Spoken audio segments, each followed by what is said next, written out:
it may be easier dealing with Russia, which is surprising because they have all the cards. I mean, they're bombing the hell out of them right now. And I put a statement in, a very strong statement. Can't do that. Can't do that. Mr. President, We're trying to help them, and Ukraine has to get on the ball and get a job done. Michael, could you come up here? I see Michael back there. Good. I'm glad. He's traveling all over the world. I just saw him come in the door. Could you give a little definition of what's going on, please? Sure. Well, the president has been crystal clear, and he's been clear to all sides. The fighting has to stop. Both sides need to get to the table. We had a good engagement.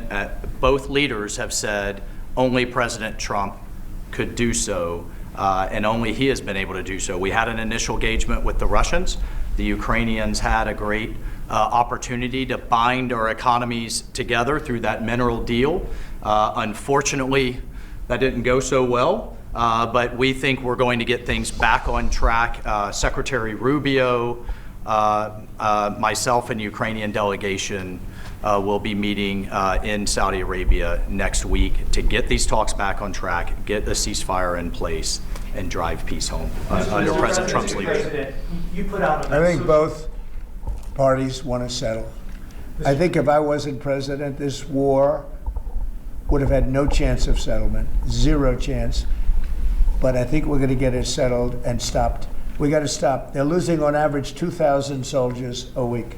That's a lot of soldiers. Do you agree, Peter? It's a lot of soldiers on both sides, I agree. Do you, Mr. President, think that Vladimir Putin is taking advantage of the U.S. pause right now on intelligence and military aid to Ukraine?